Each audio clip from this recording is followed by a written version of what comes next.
ಬೇಕಾ ಇವಾಗ? ಲಾಕಪ್ ತೊಳೆದ್ರೆ ದಿಮ್ ರಂಗ ಅಂತ ಚೇರ್ ಮೇಲೆ ಕೂತ್ಕೋತಾನೆ. ಎಷ್ಟೋ ದಿಮಾಕ್ ನಿನಗೆ?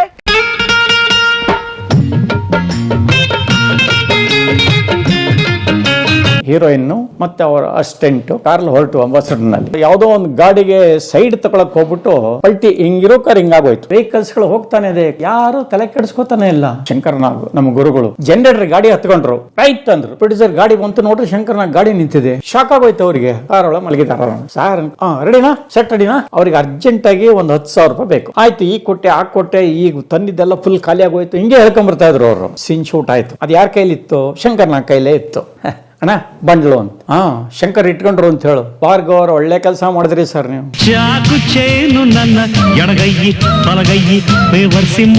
ಸ್ನೇಹಿತರೆ, ನಿಮ್ಗೆಲ್ರಿಗೂ ನಮಸ್ಕಾರ ಮತ್ತೊಮ್ಮೆ. ನೋಡಿ, ಲೈಟಿಂದ ಬರ್ತಾ ಇದ್ದಾರೆ ನಮ್ಮ ಸರ್ KV ಮಂಜಯ್ಯನವರು. ಸ್ನೇಹಿತರೆ, ಕಲಾಮಾಧ್ಯಮದಲ್ಲಿ ಅವರ ಸಂಚಿಕೆಗಳನ್ನ ನೀವು ನೋಡಿದ್ರಿ, ತುಂಬಾ ಅದ್ಭುತವಾಗಿ ಸ್ಪಂದಿಸಿದ್ರಿ. ಜೊತೆಗೆ ಅವ್ರ ಬದುಕಿನ ಏರಿಳಿತಗಳು ಕಂಡು ಕೂಡ ತಾವು ಅನೇಕರು ಕಮೆಂಟ್ ಕೂಡ ಮಾಡಿದ್ರಿ. ಧನ್ಯವಾದ ಹೇಳ್ತೀನಿ ಎಲ್ರಿಗೂ. ಮತ್ತೊಮ್ಮೆ ಕಲಾಮಾಧ್ಯಮಕ್ಕೆ ಬಂದಿದ್ದಾರೆ ಸರ್. ಇನ್ನಷ್ಟು ಅವರ ಸಿನಿಮಾ ರಂಗದ ಬದುಕಿನ ಕಥೆಗಳನ್ನ ಹಂಚ್ಕೊಳ್ಳೋಕೆ ಸರ್ ಮತ್ತೊಮ್ಮೆ ಸ್ವಾಗತ ತಮಗೆ. ಸರ್ ಪ್ಲೀಸ್ ಮಾತಾಡೋಣ. ಶಂಕರ್ನಾಗ್ದು ಬಹಳಷ್ಟು ವಿಷಯಗಳಿದೆ. ಮೊದಲಿಗೆ ಅಭಿಮಾನಿಗಳೇ, ನಿಮಗೆ ಅನಂತ ಧನ್ಯವಾದಗಳು. ನನ್ನ ಇದುವರೆಗಾದಂಥ ಈ ಕಲಾಮಾಧ್ಯಮದ ವಿಡಿಯೋಗಳನ್ನ ನೀವು ನೋಡಿದ್ರಿ, ಒಳ್ಳೊಳ್ಳೆ ಕಮೆಂಟ್ಸ್ ಹಾಕಿದ್ದೀರಾ. ತುಂಬ ಸಹೃದಯದಿಂದ ನನ್ನ ಬಗ್ಗೆ ಕಾಳಜಿ ತಗೊಂಡು ಕೆಲವು ಹಿತೈಷಿಗಳಾಗಿ ಮಾತಾಡಿದ್ದೀರಾ. ಒಬ್ಬರಂತೂ ಎಲ್ಲ ಡೋಂಗಿ ಹೊಡಿತಾ ಇದ್ದಾನೆ, ಇವನ ಹತ್ರ ದುಡ್ಡಿಲ್ದೇ ಇರುತ್ತಾ ಅಂತ ಹೇಳಿದ್ದಾರೆ. ತಪ್ಪಿಲ್ಲ, ಎಲ್ರಿಗೂ 5 ಬೆಟ್ಟ 5 ತರ ಇದೆಯಲ್ಲ, ಆ ತರ ಒಬ್ಬರು ಭಾವನೆ ಒಂದೊಂದ್ ತರ ಇರುತ್ತೆ. ತಪ್ಪು ಅಂತ ನಾನು ಹೇಳಲ್ಲ. ದುಡ್ಡು ಇದೆ ಅಂತ ಆದ್ರೇನೆ ಅದೇ ಒಂದು ವ್ಯಾಲ್ಯೂ ಜಾಸ್ತಿ. ಇಲ್ಲ ಅಂತ ಹೇಳ್ಕೊಳ್ಳೋಕ್ಕಿಂತ ಚೆನ್ನಾಗಿದೆ ಅಂತ ಹೇಳ್ಕೊಳ್ಳೋದೇ ಒಳ್ಳೇದು. ಆದರೆ ಇಲ್ವಲ್ಲ, ಅದರಿಂದ ನಿಜ ಸ್ಥಿತಿನ ಹೇಳಿದೆ. ಭಾಳಷ್ಟು ಜನ ಒಳ್ಳೆ ರೀತಿಯಿಂದ ಹೇಳಿದ್ದಾರೆ. ಇವತ್ತು ಬೆಳಗ್ಗೆ ಕೂಡ ಒಬ್ಬರು ಕಾಮೆಂಟ್ಸ್ ಮಾಡಿದ್ದಾರೆ, ನೀವು ಅಂಬರೀಷ್ ಮನೆಗೆ ಹೋದಾಗ ನಿಮಗೆ ಏನೂ ಅಲ್ಲಿ ಸಹಾಯ ಸಿಕ್ಕಿಲ್ಲ, ಭಾಳ ಬೇಜಾರಾಯಿತು ನನಗೆ ಅಂತ. ಇನ್ನೊಬ್ಬರಂತೂ ಅವರು ಡೈರೆಕ್ಟ್ರು ಅಂತ ಕಾಣುತ್ತೆ, ನನ್ನ ಸಿನಿಮಾದಲ್ಲಿ ನಿಮಗೆ ಖಂಡಿತ ಒಂದು ಅವಕಾಶ ಕೊಡ್ತೀನಿ ಅಂತ ಹೇಳಿದ್ದಾರೆ. ಇನ್ನೊಬ್ಬರು ನಿರ್ಮಾಪಕರು ಕೂಡ ಒಂದು ಆಶ್ವಾಸನೆ ಕೊಟ್ಟಿದ್ದಾರೆ. ಹಾಗೆ ಭಾಳಷ್ಟು ಕಡೆಗಳಿಂದ ನನಗೆ ಒಂದು ಸಹಾನುಭೂತಿ ಜೊತೆಗೆ ಸಹಕಾರ ಹಾಗೂ ಉತ್ತಮ ಪ್ರತಿಕ್ರಿಯೆಗಳು ಬಂದಿದೆ. ಬಹಳ ಸಂತೋಷ. ನಿಮ್ಮ ಒಂದು ಪ್ರೀತಿ ವಿಶ್ವಾಸ ಹೀಗೆ ಮುಂದುವರಿಲಿ. ಅಣ್ಣವ್ರು ಹೇಳ್ದಂಗೆ ನೀವೇ ಅಭಿಮಾನಿ ದೇವರುಗಳು. ನಿಮ್ಮ ಒಂದು ಆಶೀರ್ವಾದ, ನಿಮ್ಮ ಬೆಂಬಲ ಇದ್ದರೆ ಮಾತ್ರ ನಾವು ಜಯಿಸಕ್ಕೆ ಸಾಧ್ಯ. ಅದನ್ನು ಹೇಳ್ತಾ ಇವತ್ತು ಶಂಕರ್ನಾಗ್ ಅವ್ರ ಬಗ್ಗೆ ಎಷ್ಟು ನೆನಪಿಗೆ ಬರುತ್ತೋ ಅಷ್ಟನ್ನು ಹೇಳ್ತೀನಿ. ಒಂದು ಗಂಡು ಹೆಣ್ಣು ಈ ಸೃಷ್ಟಿಯ ಕಣ್ಣು. ಮೊದಲನೆಗೆ ಶಂಕರ್ ಅವ್ರ ಜೊತೆ ನಾವು CBI ಶಂಕರ್ ಮಾಡುವಾಗ ಚಿಕ್ಕಮಗಳೂರು ಹತ್ರ ಮಲ್ಲಂದೂರು ಗುಡ್ಡ ಅಂತ, ಅಲ್ಲಿ ಬಹಳ ಆ ಗುಡ್ಡ ನಿಸರ್ಗ ಎಲ್ಲ ತುಂಬಾ ಚೆನ್ನಾಗಿದೆ. ಅಲ್ಲಿ ಆಲ್ಮೋಸ್ಟ್ ಯಾರೇ ಸಿನಿಮಾದ ಹೊರದ್ರು ಅಲ್ಲಿ ಒಂದು ಸಾಂಗ್ ಇಟ್ಕೋತಾರೆ. ಆ ತರ ಒಂದು ಪರಿಸರ ಅದು ಮಲ್ಲಂದೂರು ಗುಡ್ಡ. ಅಲ್ಲೂ ಇದೆ. ಮತ್ತು ಈ ಕಡೆ ಕವಿಕಲ್ ಗಂಡಿ ಅದು ಇದೆ, ಕೆಮ್ಮಣ್ಣಗುಂಡಿ ಕಡೆಗೆ ಹೋಗೋ ದಾರಿನಲ್ಲಿ. ಈ ಮಲ್ಲಂದೂರು ಗುಡ್ಡದಲ್ಲಿ ನಾವು ಶೂಟಿಂಗ್ ಮಾಡ್ತಾ ಇದ್ದಾಗ ಅಲ್ಲಿ ಸಾಂಗನ್ನು 6 ಗಂಟೆಗೆ ಮುಗಿಸಿ ಚಿಕ್ಕಮಗಳೂರಿನಲ್ಲಿ ಇದ್ದಂಥ ಕೌಂತೆಯ ಅಂತ ಅವಾಗ ಫೇಮಸ್ ಹೋಟೆಲ್, ಈಗ ಚೇಂಜ್ ಮಾಡಿದ್ದಾರೆ ಹೆಸರು. ಆ ಹೋಟೆಲ್ನಲ್ಲಿ ಮೇಯ್ನ್ ನಾವೆಲ್ಲ ಇದ್ದಿದ್ದು, ಹೀರೋಯಿನ್ನು, ಪ್ರೊಡ್ಯೂಸರು, ಶಂಕರ್ ಸರ್ ಎಲ್ಲರೂ. ಅಲ್ಲಿ ನಾವು ನೀವು CBI ಶಂಕರ್ ಜ್ಞಾಪಕ ಇದ್ದೇ ಇದೆ, ಅದು ಹಿಟ್ ಫಿಲಮ್. ಅದರಲ್ಲಿ ಫೋನ್ ಟ್ಯಾಪ್ ಮಾಡ್ಬಿಟ್ಟು ಶಂಕರ್ ಅವರು ವಜ್ರಮುನಿ ತರ ದೇವರಾಜ್ ತರ ಎಲ್ಲ ಮಾತಾಡೋ ಸೀನ್ ಇದೆಯಲ್ಲ, ಆ ದೃಶ್ಯ ತೆಗಿಬೇಕಿತ್ತು. ಅದು 7 ಗಂಟೆ ಮೇಲೆ ಪ್ಲಾನ್ ಮಾಡ್ಕೊಂಡಿದ್ದು.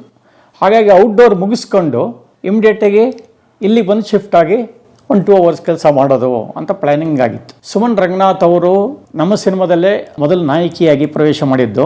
ಅದೇ ಮೊದಲನೇ ಸಿನಿಮಾ.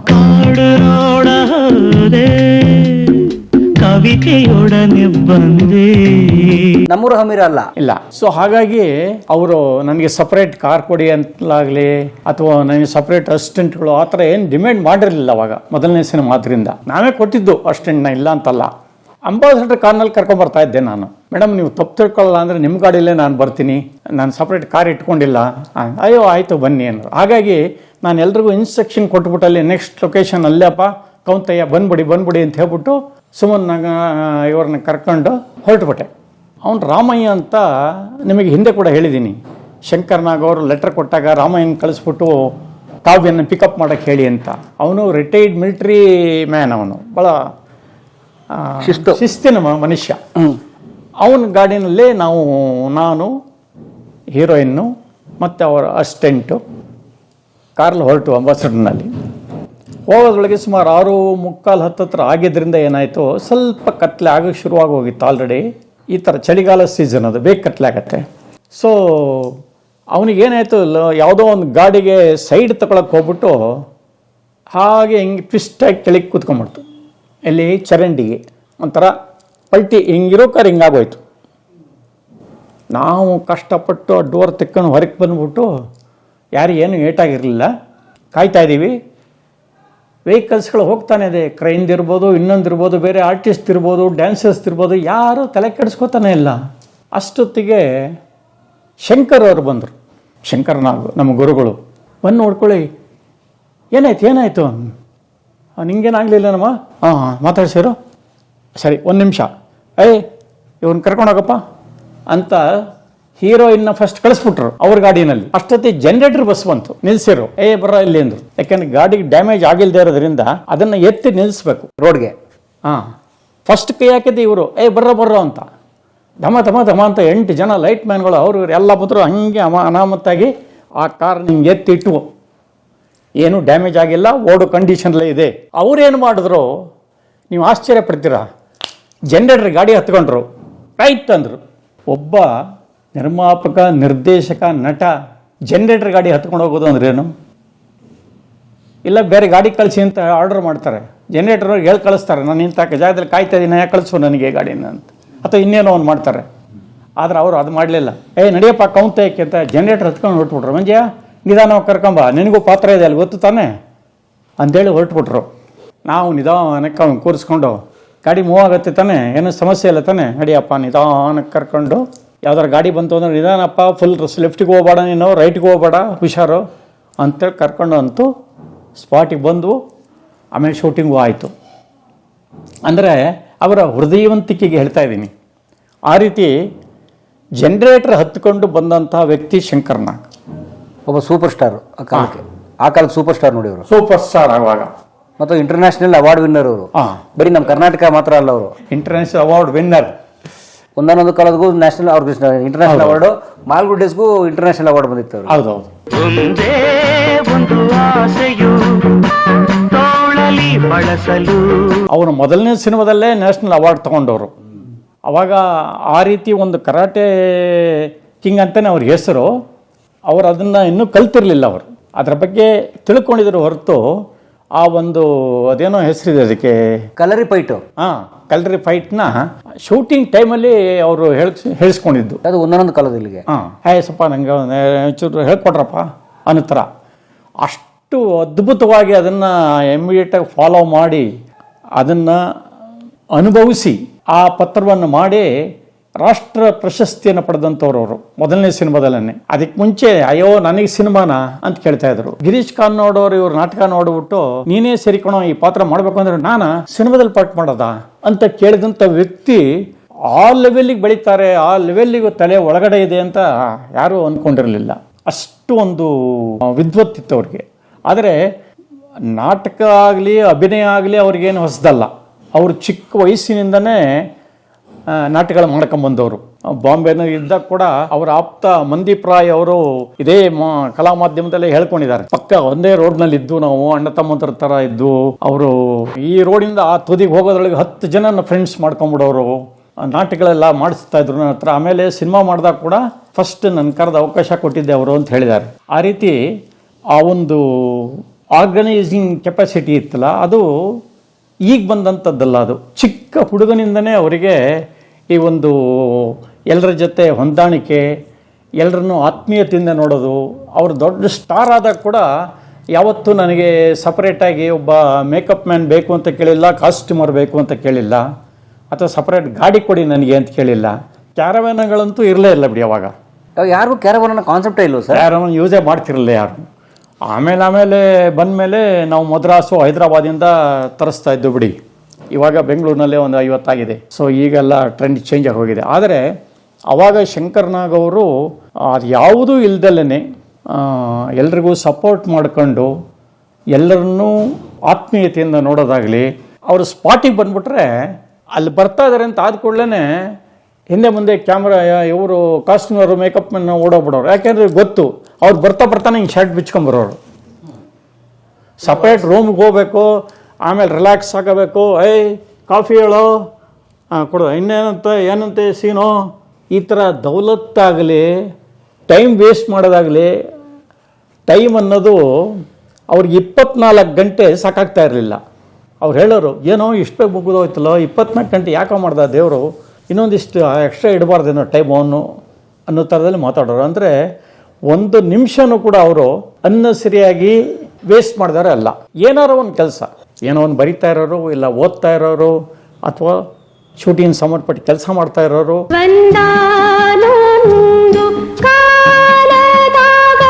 ಒಂದು ಉದಾಹರಣೆ ಕೊಡ್ತೀನಿ ನಿಮಗೆ. ಯಾವುದೋ ಒಂದು ಮೆಟ್ರೋ ಬಗ್ಗೆನೋ ಇನ್ನೊಂದು ಯಾವುದೋ ಬಗ್ಗೆ ಒಂದು ಫೈಲ್ ಬಗ್ಗೆ ತಗೊಂಡು ಅವರು ವಿಧಾನಸೌಧ ಹೋಗ್ಬೇಕಿತ್ತು. ಅವಾಗ ಅವರು ಪ್ಯಾಲೇಸಲ್ಲಿ ಶೂಟಿಂಗ್ ಮಾಡ್ತಾ ಇದ್ರು. ಅದು ಶೈಲೇಂದ್ರ ಬಾಬು ಅವ್ರ ಸಿನಿಮಾ. ಸೊ ಬ್ರೇಕ್ ಆದ ಕೂಡಲೇ ಆ ಒಂದು ಗ್ಯಾಪಲ್ಲಿ ಹೋಗಿ ಬಂದ್ಬಿಡ್ತೀನಿ ಅಂತ ಶೈಲೇಂದ್ರ ಬಾಬು ಅವ್ರಿಗೆ, ಸರ್ ನಾನೊಂದು 10 ನಿಮಿಷ ವಿಧಾನಸೌಧ ಹೋಗಿ ಬಂದ್ಬಿಡ್ತೀನಿ, ಇಲ್ಲಿ ಹತ್ರ ವಿಧಾನಸೌಧಕ್ಕೂ ಇದಕ್ಕೂ ಹತ್ರನೇ, ಮೇನ್ ಪ್ಯಾಲೇಸ್ಗೂ ಹತ್ರನೇ. ಸೊ ಹಿಂಗೆ ಹೋಗಿ ಬಂದ್ಬಿಡ್ತೀನಿ ಸರ್ ಭಾರ್ಗವ ಸರ್ ಗೊತ್ತಲ್ಲ ಸರ್, ಕರೆಕ್ಟಾಗಿ 2 ಗಂಟೆ ಶುರು ಮಾಡ್ಬಿಡ್ತಾರೆ. ಭಾರ್ಗವ ಅವ್ರ ಸಿನಿಮಾ? ಹಾಂ. ಯಾವ ಸಿನಿಮಾ ಗೊತ್ತಾ? ಅದು ಯಾವುದೋ ಮರ್ತುಬಿಟ್ಟೆ ಹೆಸರು. But Shankar Nag sir hero, Shailendra Babu production. ಹಾಂ.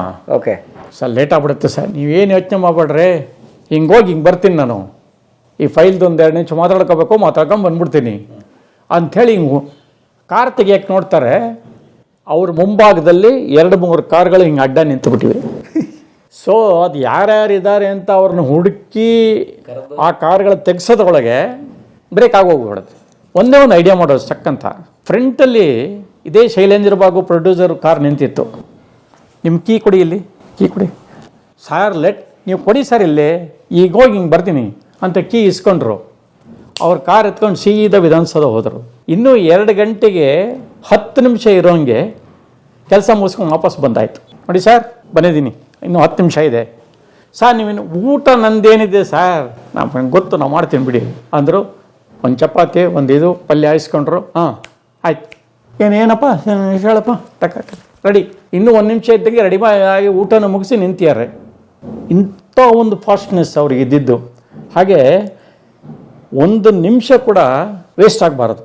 ಬ್ರೇಕಲ್ಲಿ ಮಲಗಿದ್ರೆ ಹೋಗ್ಬಿಟ್ಟು ಲೈಟ್ ಮ್ಯಾನ್ಗಳಿಗೆ ಬೈಯೋರು, ಯಾಕ್ರೋ ನಿದ್ದೆ ಮಾಡಿ ಜೀವನ ಹಾಳು ಮಾಡ್ಕೋತಾರೆ, ಏನಾರ ಮಾಡ್ರೋ, ನಾವು ಬಂದು ಎಬ್ಬಿಸ್ಬೇಕು ಅನ್ನೋ ನಿಮ್ಮನ್ನು ಅಂದ್ಬಿಟ್ಟು ಅವ್ರನ್ನ ಎಬ್ಬಿಸ್ಕೊಂಡು ಕರ್ಕೊಂಬರೋರು. ನಾವು CBI ಶಂಕರ್ ಸಂಗ್ಲೇನೆಲ್ಲ ಶೂಟಿಂಗ್ ಚಿಕ್ಕಮಗಳೂರಿಗೆ ಹೋದಾಗ ನನಗೆ ಗೊತ್ತು ಇವ್ರ ಫಾಸ್ಟ್ನೆಸ್ಸು. ನಾನು ಹುಷಾರಾಗ್ಬಿಟ್ಟು ಬೇಗನೆ ಎದ್ದು 4 ಗಂಟೆಗೆ ಯಾರ್ಯಾರಿಗೆ ಕಾಫಿ ಹೋಯ್ತು ಏನು ಎತ್ತ ಎಲ್ಲ ನೋಡಿಕೊಂಡು ರೆಡಿಯಾಗಿರ್ತಿದ್ದೆ. ಆದರೂ ಸೀದಾ ನನ್ನ ರೂಮಿಗೆ ಬಂದುಬಿಡೋರು. ಮಂಜೆ ರೆಡಿ ಇದೆಯಾ? ರೆಡಿಯಾಗಿದೆಯಾ? ರೆಡಿ ಅಲ್ಲ ಸರ್, ಎಲ್ರಿಗೂ ಇನ್ಫಾರ್ಮ್ ಮಾಡಾಯಿತು ಸರ್. ಹಾಂ ಹೊರಡು ಬೇಗ ಹೊಡ್ಸು, ಎಲ್ರೂ ಬೇಗ ಹೊಡ್ಸು, ಹೋಗ್ಬೋಣ. 6 ಗಂಟೆ ಒಳಗೆ ಎಲ್ಲರೂ ಔಟ್ಡೋರ್ನಲ್ಲಿ ಹೊರಟು ಬಿಡಬೇಕು ಲೊಕೇಶನ್ಗೆ, ಅವಾಗಲೇ ಅವ್ರಿಗೆ ಸಮಾಧಾನ. ಸೊ 1 ನಿಮಿಷ ಕೂಡ ವೇಸ್ಟ್ ಮಾಡೋದು ಅನ್ನೋದು ಅವರ ಇದರಲ್ಲೇ ಇಲ್ಲ. ಆ ಥರ ಆಗ್ತಾಯಿತ್ತು. ಸಂತೋಷಕ್ಕೆ ಹಾಡು, ಸಂತೋಷಕ್ಕೆ. ಸೊ ಇದೇ ಶೈಲೇಂದ್ರ ಬಾಬು ಅವರದ್ದು ಟಾಕಿ ಪೋರ್ಷನ್ ಎಲ್ಲ ಮುಗೀತು. ಒಂದು ಚಿಕ್ಕ ಸಾಂಗ್ ಇತ್ತು, ಅದಕ್ಕೆ ಉಳಿದಿರೋದು 1 ದಿವಸ. ಆ 1 ಡೇನಲ್ಲೇ ಸಾಂಗ್ನ ಫಿನಿಶ್ ಮಾಡಬೇಕು. ಇವಾಗ ನಂಗೆ 4 ದಿವಸ 5 ದಿವಸ ಎಲ್ಲ ಇಲ್ಲ. ಆದರೆ ಹಿಂದಿನ ದಿವಸ ಟಾಕಿ ಪೋರ್ಷನ್ ಮುಗಿದಿದ್ದು ರಾತ್ರಿ 12 ಗಂಟೆ. ಬೆಳಗ್ಗೆ 6 ಗಂಟೆಗೆ ಶಿಮ್ಶಾದಲ್ಲಿ ಶೂಟಿಂಗ್ ಮಾಡಬೇಕು. ಶಿವನ್ ಸಮುದ್ರ ಸಾಂಗು ಮುಗಿದಿರೋದು ರಾತ್ರಿ 12 ಗಂಟೆಗೆ ಟಾಕಿ. ಹೌದು, ಅಲ್ಲಿಗೆ ಶಿಫ್ಟ್ ಆಗಿ ಮಾಡಬೇಕು. ಇಲ್ಲಿ 12 ಗಂಟೆ ಆಗೋಗಿದೆ ಆಲ್ರೆಡಿ. ಇವರು ಭಾಳ ಸಂಕೋಚದಿಂದ, ಸರ್ ಹಿಂಗಾಗೋಯ್ತು, ನಾಳೆ ಮುಗಿಸ್ಲೇಬೇಕು ಸಾಂಗು, ಈಗಲೇ 12 ಗಂಟೆ ಆಗಿದೆ, ನೀವು ರೆಸ್ಟ್ ತೊಗೊಳ್ಳಿ ಸರ್, ಬಟ್ ಎಷ್ಟೊತ್ತಿಗೆ ಬರೋಕ್ಕೆ ಸಾಧ್ಯ ಸರ್? ಬೆಳಗ್ಗೆ 1 ಡೇಲೇ ನಾವು ಆದಷ್ಟು ಆ ಸಾಂಗನ್ನ ಮುಗಿಸ್ಬೇಕು, ಒಂದು 7ಕ್ಕೆ ಶುರು ಮಾಡೋಕ್ಕೆ ಚಾನ್ಸ್ ಇದೆಯಾ ಸರ್ ಅಂತ ಬಹಳ ದೈನ್ಯತೆಯಿಂದ ಕೇಳ್ಕೊಂಡ್ರು. ನೀವು ಬೇರೆಯವ್ರನ್ನೆಲ್ಲ ಆರ್ಗನೈಸ್ ಮಾಡಿ ನನ್ನ ಕತೆ ಬಿಟ್ಟಾಕಿ, ಯೋಚನೆ ಮಾಡಬೇಡಿ ಅಂದರು. 12 ಗಂಟೆಗೆ ಅಂದಾಗ ಪ್ಯಾಕಪ್ ಆಗಿದ್ದು, ಇನ್ನು ಮನೆಗೆ ಹೋಗಿ ಅಲ್ಲಿ ಮತ್ತೊಮ್ಮೆ ಮಲ್ಕೊಂಡು ಎಚ್ಚರಾಗಿ ಲೇಟಾಗಿ ಮತ್ತೆ ಶಿವನ ಸಮುದ್ರ ತಲುಪೋದಕ್ಕೆ ಅನಂತ ಮನೆಗೆ ಹೋದರು. ಒಂದು 10 ನಿಮಿಷ ರೆಸ್ಟ್ ತಗೊಂಡ್ರು, ಸೀದಾ ಹೊರಟ್ರು ಶಿವನ ಸಮುದ್ರ. ಬೆಳಿಗ್ಗೆ 5:15 ಅಲ್ಲಿದ್ದಾರೆ ಅವರು, ಇನ್ನೂ ಯಾರೂ ಬಂದೇ ಇಲ್ಲ. ಪ್ರೊಡ್ಯೂಸರ್ ಗಾಡಿ ಬಂತು, ನೋಡ್ರಿ ಶಂಕರ್ನಾಗ್ ಗಾಡಿ ನಿಂತಿದೆ. ಶಾಕ್ ಆಗೋಯ್ತು ಅವರಿಗೆ. ನಾನೇನೋ ರಿಕ್ವೆಸ್ಟ್ ಮಾಡೋ, ಒಂದು 7 ಗಂಟೆಗಾರೆ ಶೂಟಿಂಗ್ ಸ್ಟಾರ್ಟ್ ಮಾಡೋಣ ಅಂತ ಹೇಳ್ತಾ ಇದ್ರೆ ಈ ಮುಂಚೆಂಗೆ ಕಾರ್ ಬಂದು ನಿಂತಿಲ್ಲ, ಯಾರು ತಗೊಂಬಂದರು? ಕಾರ್ ಒಳಗೆ ಮಲಗಿದಾರ. ಸಾರ್ ರೆಡಿನಾ? ಸೆಟ್ ರೆಡಿನಾ? ಎದ್ರೆ ರೆಡಿನೇ ಅವರು. ಅವರಿಗೆ ದಿಗ್ಭ್ರಮೆ ಆಗೋಯ್ತು. ಏನಪ್ಪ ಈ ಮನುಷ್ಯ ಅಷ್ಟೊತ್ತಿನಲ್ಲಿ ಬಿಟ್ಟಿದ್ದೀನಿ, ಈಗ ಆಲ್ರೆಡಿ 5:15 ಇಲ್ಲಿದ್ದಾರಲ್ಲ ಇವರು ಅಂತ. ಇಮಿಡಿಯೇಟಾಗಿ IBಗೆ ಹೋದರು, ರೂಮ್ ತೊಗೊಂಡ್ರು, ಕೊಟ್ಟರು. ಸರ್ ಫ್ರೆಶಪ್ ಪಾಪಡಿ ಸರ್ ಅಂದರು. ಚಕ ಚಕ ಅಂತ ಸ್ಟಾರ್ಟ್ ಆಯಿತು. ಸಂಜೆ 6:45 ಒಳಗಡೆ ಸಾಂಗ್ ಫಿನಿಶ್. ಕುಂಬಳಕಾಯಿ ಹೊಡೆದಾಗೋಯ್ತು. ಹೀಗೆ ಅವರ ಒಂದು ಆ ಸ್ಪೀಡು, ಅವರ ಒಂದು ಆ್ಯಟಿಟ್ಯೂಡ್ ಇದೆಯಲ್ಲ, ಅದು ಎಷ್ಟು ಹೇಳಿದ್ರೂ ಸಾಕಾಗಲ್ಲ. ಅದು ಮುಗಿಸ್ಕೊಂಡ್ರು. ಸರ್ ಕ್ಷಮೆ ಇರಲಿ, ಆ ಸಿನಿಮಾ ಹೊಸ ಜೀವನನ ಭಾರ್ಗವ ಮಾಡಿದ ಹೊಸ ಜೀವನನೇ ಇರಬೇಕು. ಶಂಕರನಾಗ್ ಸರ್ ಭಾರ್ಗವ ಸರ್ ಮಾಡೋದು ಒಂದೇ ಪಿಕ್ಚರು. ಅನಾಥ ಮಗುವಾದೆ ನಾನು, ಅಪ್ಪನೂ ಅಮ್ಮನೂ ಇಲ್ಲ. ಅಷ್ಟೊಂದು ಫಾಸ್ಟ್ನೆಸ್ಸು. ಇದೇ ಭಾರ್ಗವರ್ ಸಿನಿಮಾ ಯಾವ ಸಿನಿಮಾ ಜ್ಞಾಪಕ ಇಲ್ಲ, ಅಥವಾ ಇದರಲ್ಲಿ ನನಗೆ ಜ್ಞಾಪಕ ಇಲ್ಲ. ಅವ್ರಿಗೆ ಅರ್ಜೆಂಟಾಗಿ ಒಂದು 10,000 ರೂಪಾಯಿ ಬೇಕು. ಯಾರಿಗೆ? ಶಂಕರ್ಗೆ. ಇವಾಗಿನ ಹೀರೋಗಳಾದರೆ ಅಡ್ವಾನ್ಸ್ ಫೋನ್ ಹೊಡಿತಾರೆ, ನನಗೆ ಟ್ಯಾಕ್ಸ್ ಪ್ರಾಬ್ಲಮ್ ಇದೆ, ಇನ್ನೊಂದೇನೋ ಇದೆ, ನನಗೆ ನಾಳೆ 5 ಲಕ್ಷ ಬಂದ್ಬಿಡ್ಬೇಕು ರೀ, ಆಮೇಲೆ ನಾನು ಬರೋ ಶೂಟಿಂಗ್ಗೆ, ಇಲ್ಲಾಂದ್ರೆ ನಾನು ದುಡ್ಡು ಅರೇಂಜ್ ಮಾಡ್ಕೋಬೇಕಾಗತ್ತೆ. ಈ ಥರ ಏನೋ ಒಂದು ಕತೆ ಹೇಳ್ತಾರೆ, ದುಡ್ಡು ಬಂದು ಬಿದ್ದೋಗುತ್ತೆ. ಇವರು ಯಾವುದೇ ನಿರ್ಮಾಪಕರ ಮೇಲೆ ಒತ್ತಡ ಕೊಟ್ಟವರಲ್ಲ ದುಡ್ಡು ಬೇಕು ಅಂತ. ಬಟ್ 2-3 ದಿವಸದಿಂದ ಹೇಳಿದರು, ನಂಗೊಂದು 10,000 ರೂಪಾಯಿ ಅಡ್ಜಸ್ಟ್ ಮಾಡಿಕೊಡಿ ಅಂತ. ಆಯಿತು, ಈಗ ಕೊಟ್ಟೆ, ಆಗ ಕೊಟ್ಟೆ, ಈಗ ತಂದಿದ್ದೆಲ್ಲ ಫುಲ್ ಖಾಲಿ ಆಗೋಯ್ತು, ಹಿಂಗೆ ಹೇಳ್ಕೊಂಬರ್ತಾಯಿದ್ರು ಅವರು. ಒಂದು ದಿವಸ ಏನಾಯಿತು, ಶಾರ್ಟಿಗೆ 10,000 ರೂಪಾಯಿ ಬಂಡ್ಲು, ಒರಿಜಿನಲ್ ನೋಟ್ಸ್ ಬೇಕು ನನಗೆ ಅಂದರು ಭಾರ್ಗವ್ ಅವರು. ಯಾಕೆಂದರೆ ಕೆಲವು ಡಮ್ಮಿ ನೋಟ್ಸ್ ಕೊಡ್ತಾರೆ, ಅಥವಾ ಪೇಪರ್ ಇಟ್ಬಿಟ್ಟು ಮೇಲೆ ಕೆಳಗೆ ಒಂದು 100 ರೂಪಾಯಿ ನೋಟ್ ಇಟ್ಬಿಡ್ತಾರೆ.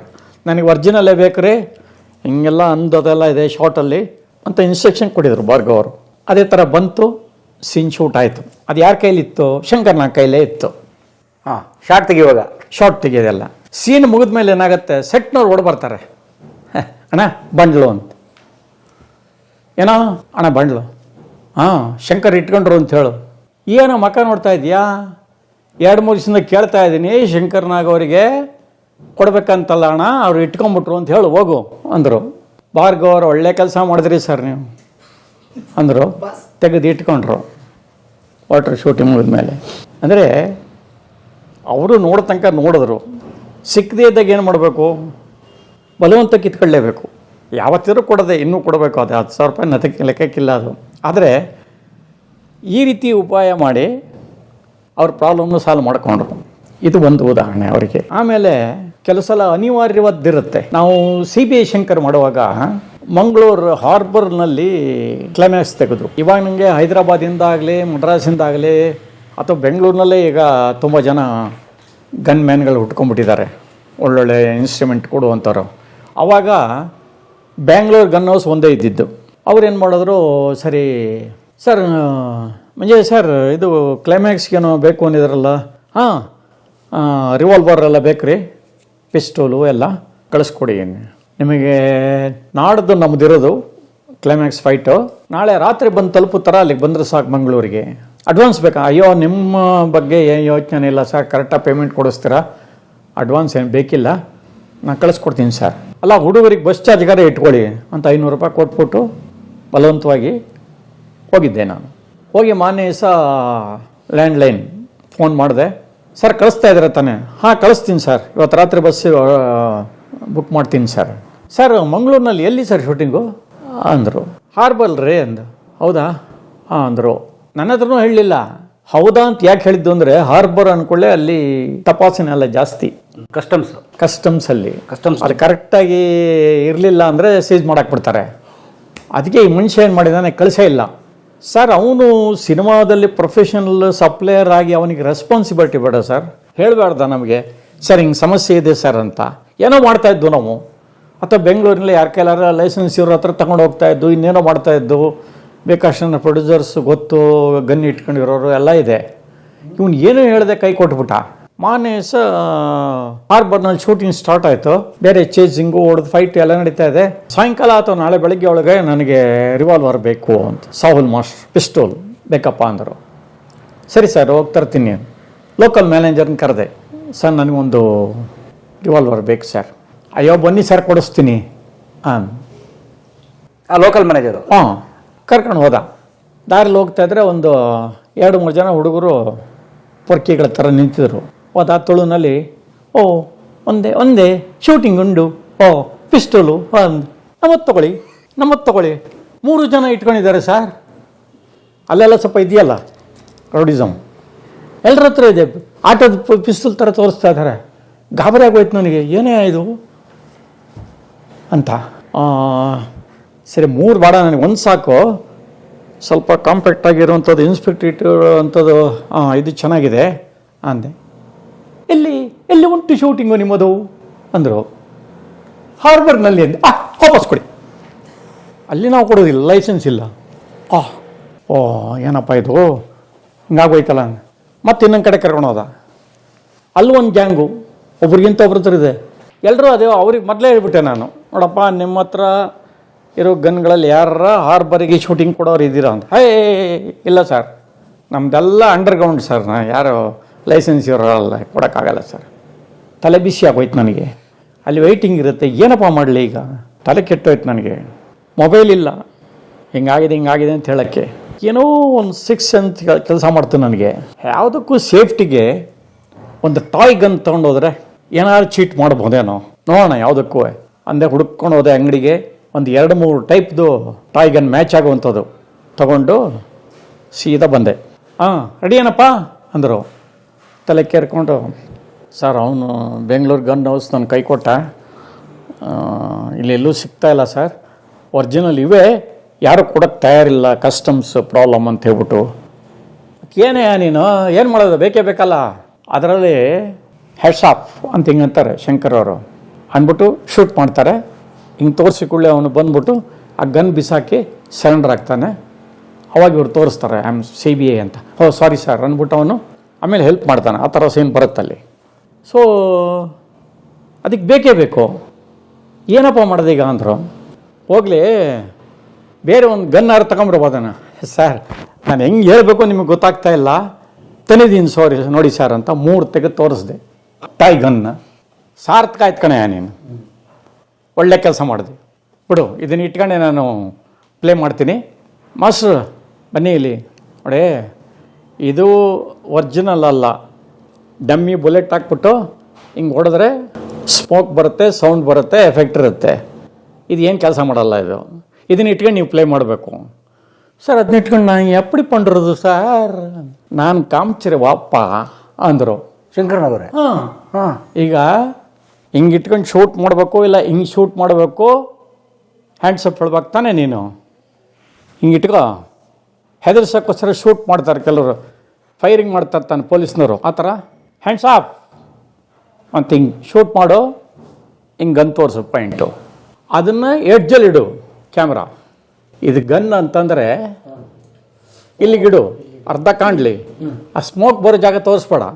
ನೀನು ಸ್ಮೋಕು ಬೇಕು ತಾನೆ ಮಾಸ್ಟರ್ ಜೈ ಹಂಗ.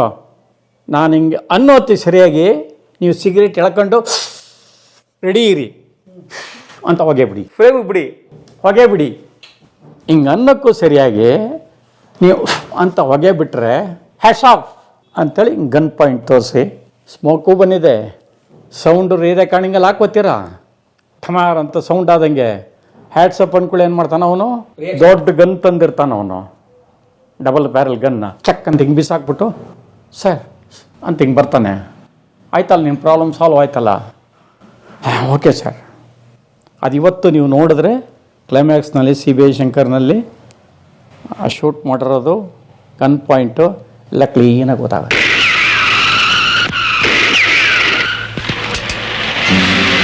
ಸೊ ಕಾಂಪ್ಲಿಕೇಟೆಡ್ ಜಾಗದಲ್ಲಿ ಅಷ್ಟು ಕೂದಲೆಳೆ ಥರ ಅದನ್ನು ಸಾಲ್ವ್ ಮಾಡೋರು ಶಂಕರ್.